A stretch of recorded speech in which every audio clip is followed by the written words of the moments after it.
gracia firme estoy. Tú me amas tal como soy. Valiente seré, yo sé, mi esperanza está en él. Oh, oh,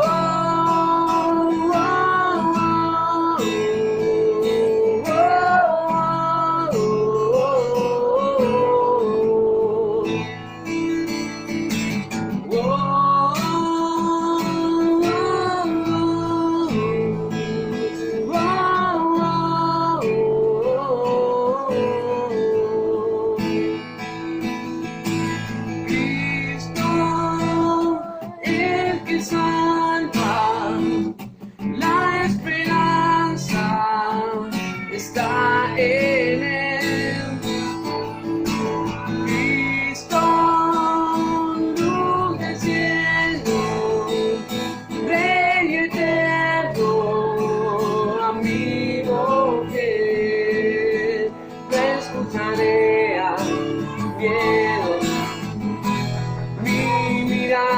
pongo en el cielo, mi gracia firme estoy. Tú me amas tal como soy. Valiente seré, yo sé, mi esperanza está en él.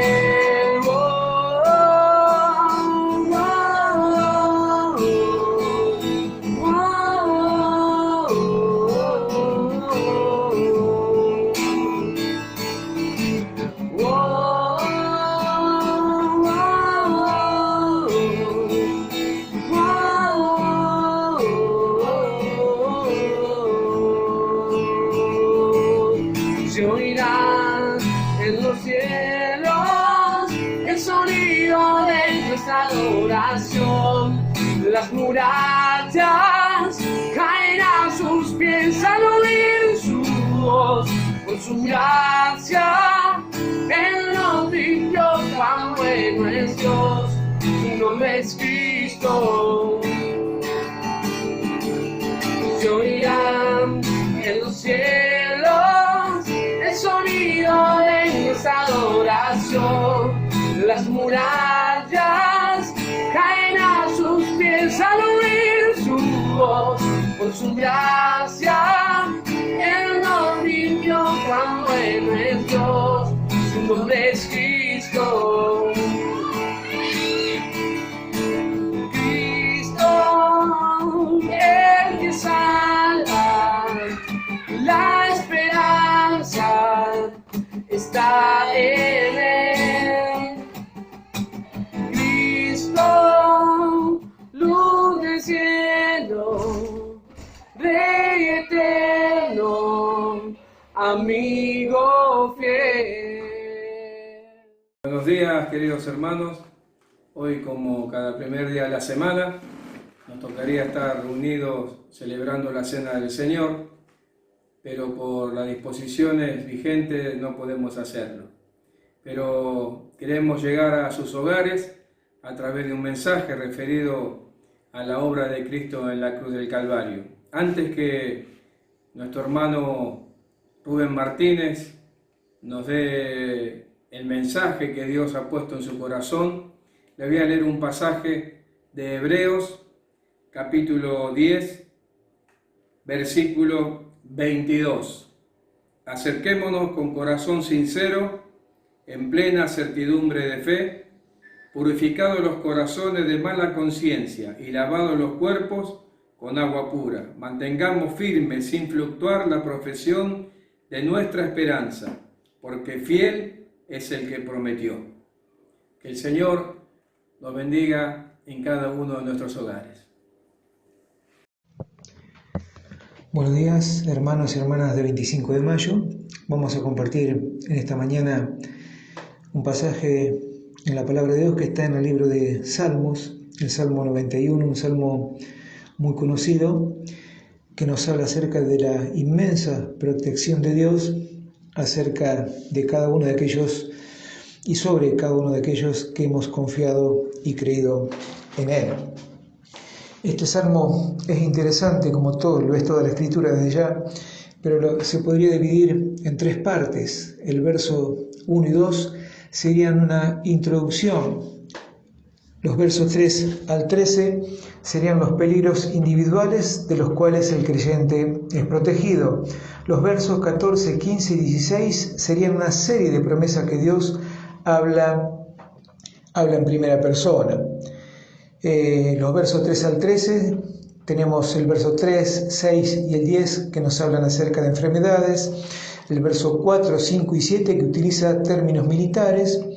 Los versos 11 al 13 que nos hablan de peligros naturales, pero que también encierra acerca de lo que es un cuidado sobrenatural de parte de Dios. Y esos tres versículos, 11, 12 y 13, también nos indicarían lo importante que es la victoria para el creyente. Los versículos 4, 14, 15 y 16 son las promesas personales que hace el Señor a cada uno de los suyos. Dice el verso 1, el que habita al abrigo del Altísimo morará bajo la sombra del Omnipotente. Diré yo a Jehová, esperanza mía y castillo mío, mi Dios en quien confiaré. Y en esta introducción lo que encontramos en el verso 1 es que posiblemente el escritor estaba acostumbrado a transitar por el desierto. Notemos las expresiones abrigo y sombra, el abrigo tan necesario en las noches frías y la sombra tan deseada por aquel que está acostumbrado a caminar por él. Dice el verso 2, esperanza, castillo y confianza. Estas tres expresiones nos dan a entender también de que el salmista tenía una estrecha relación con nuestro Señor, porque así lo considera. Notemos los artículos posesivos, mía, mío, mí, que nos indican entonces la muy buena comunicación que tenía con el Creador. Ahora notemos que también en estos dos versos aparecen 4 nombres que forman parte de la personalidad de Dios: Altísimo, Omnipotente, Jehová y Dios. Y en el hebreo Altísimo es Elohim, Omnipotente es el Shaddai, Jehová sería Yahvé y Dios Elohim. Esos son 4 de los tantos nombres de Dios que encontramos a través de la Escritura. Y el verso 3 dice que te librará, el verso 4 dice te cubrirá, y debajo de sus alas estarás seguro. Ahora uno de los términos militares es escudo y adarga, es su verdad.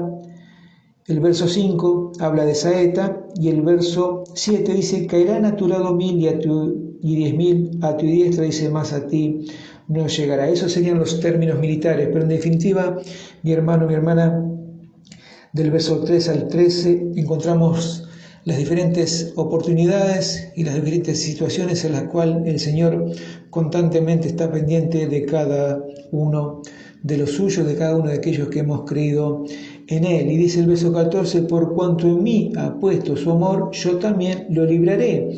Y es interesante, ¿no? Porque dice, por cuanto en mí ha puesto su amor, no dice yo también le amaré, dice yo también lo libraré.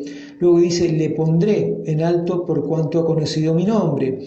O sea, a la medida que conocemos el nombre del Señor, Él nos va ubicando en un lugar de privilegio. Esto nos daría a entender de que el Señor en determinado momento de la historia de la humanidad tomó esa decisión tan preciosa de bajar, de humanarse y de ir allí a lo profundo donde estábamos nosotros, en el pecado, en ese barro, en ese lodo cenagoso del cual nos habla el Salmo 40. Y el Señor nos sacó de allí, de esas profundidades, y nos puso en lo alto, en un lugar de privilegio. Dice el 15, me invocará y yo le responderé. La respuesta del Señor está ahí, al alcance de nuestra boca, porque invocar es clamar, es pedir, es buscar con todo el corazón. Y Él dice que con Él estaré, ¿en qué momento? En la angustia, en la tribulación, en la tristeza. Pero también dice, lo libraré y le glorificaré, lo saciaré y le mostraré mi salvación. ¿Y de qué manera nos mostró el Señor su salvación? Nos mostró su salvación por medio de aquel que es el camino, la verdad y la vida. El Señor un día nos salió al encuentro de la misma manera que le salió a aquellas 2 mujeres que iban corriendo a avisarle a los discípulos que el Señor había resucitado. Un ángel había descendido, corrió la piedra y dijo, observen, nadie hay dentro de esa cueva. Y el Señor allí les dio la gran bendición de salirle al encuentro y que ellas se postraran a sus pies y le adoraran. Los hallaré de larga vida y le mostraré mi salvación. El que habita al abrigo del Altísimo morará bajo la sombra del Omnipotente. Y tomando en cuenta la palabra peste del verso 3 que nos habla de enfermedades, la palabra pestilencia que nos da la idea de la transmisión de esas enfermedades y la palabra plaga del verso 10 que nos da la idea de llagas, porque eso es lo que significa en latín plaga, llagas. Esto nos hace ver, mi hermano y mi hermana, pensando en las plagas y repasando la escritura de tantas veces en las cuales las diferentes plagas que han caído en los momentos que el Señor creyó conveniente y oportuno. Cuando vamos al capítulo 12 del libro de Génesis, encontramos aquella plaga que envió sobre la casa de Faraón por haber puesto a Sara como parte de su harem. En el Éxodo, los capítulos 7 al 12, las 10 famosas plagas que tanto conocemos, no solo nosotros, sino prácticamente el mundo entero. Las plagas que el Señor envió en el libro de Números, en el capítulo 11, cuando su pueblo se quejó de aquel maná que descendía del cielo para saciar el hambre, porque ellos deseaban comer carne, el Señor les envía carne, y dice la Escritura que cuando la carne está entre sus dientes, una plaga los invade de tal manera que se produce una gran mortandad. Y esto, hermanos y hermanas, a través de la Escritura encontramos varias de esas plagas que el Señor envió sobre la humanidad en diferentes oportunidades. Por eso esto es lo precioso, ¿no? Lo que dice el verso 1, el que habita al abrigo del Altísimo, dice, morará bajo la sombra del Omnipotente. Notemos que la palabra habita está en presente y la palabra morará está en tiempo futuro. Y ahora notemos que dice el verso 10, no te sobrevendrá mal, ni plaga tocará tu morada. Qué interesante que es esto, ¿no?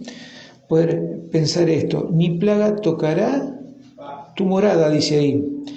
Por lo que esto nos lleva a pensar y a meditar cuando dice ni plaga tocará tu morada. ¿Cómo es esto? ¿Es que acaso el Señor se contradice? No, porque pasamos por enfermedades, tenemos que enfrentar diferentes estudios que nos envían los médicos, pero dice ni plaga tocará tu morada. Entonces, ¿cómo es esto? Porque en determinado momento de la historia también encontramos a Job, que él era un hombre justo, santo, bueno, que tenía una muy buena relación con el Señor y que decía que él todos los días hacía un sacrificio por cada uno de sus hijos, pensando quizás alguno de ellos habrá pecado contra el Señor. Pero un día el Señor autorizó a levantar la cerca y sabemos cómo fue la vida de Job por un cierto tiempo. Sin embargo, dice, ni plaga tocará tu morada. Entonces, ¿cómo es esto? Si miramos un poquito más allá y cuando vamos a Juan 14, el Señor dice, no se turbe vuestro corazón, creéis en Dios, creed también en mí. En la casa de mi Padre muchas moradas hay. Voy pues a preparar lugar para vosotros.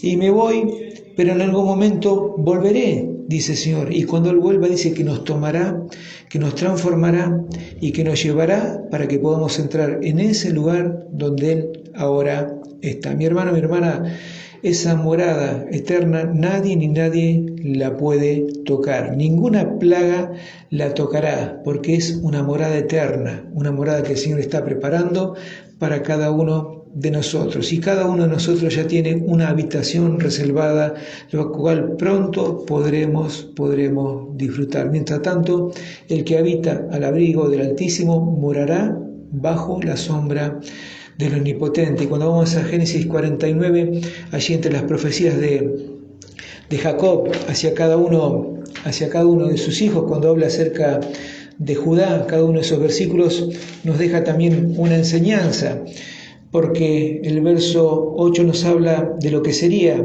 esa tribu de Judá. El verso 8 nos habla de que sería una tribu victoriosa. El verso 9 de que sería una tribu poderosa. El verso 10 que tendría autoridad sobre los demás. Dice, no será quitado el cetro de Judá ni el legislador entre sus pies, hasta que venga Silo. ¿Quién es ese Silo? Ese Silo es nuestro Señor. La palabra Silo significa descanso o el que da descanso. Y Mateo 11:28 dice, venid a mí todos los que estáis trabajados y cargados, que yo os haré descansar. El que habita al abrigo del Altísimo morará bajo la sombra del Omnipotente. Y cuando hemos ido a la cruz del Cristo, a la cruz del Señor, nos hemos amparado bajo la sombra de esa cruz y esa sangre que ha vertido Él. Hasta la última gota cayó sobre cada uno de nosotros y nos limpió de esta plaga que comenzó al principio de la creación del mundo, que es el pecado. La sangre de Cristo nos limpia de todo pecado. Y una vez que fuimos limpios, el Señor entró en cada uno de nosotros, el Señor habita en cada uno de nosotros, por eso el descanso que tenemos es constante, en la medida que buscamos de Él, en la medida que transitamos con Él, en la medida que nos tomamos de la mano de Él. Y como cada domingo recordamos su venida a este mundo, su paso por la cruz, su muerte, su resurrección, a pesar de que no estamos juntos en el lugar físico, dice la Escritura que estamos unidos en el Espíritu, porque hemos sido todos bautizados en un mismo Espíritu. Que por medio de esta Escritura podemos ir confiando en nuestro Señor y sabiendo que Él constantemente tiene cuidado de cada uno de nosotros. Que Dios nos bendiga en este día. Amén.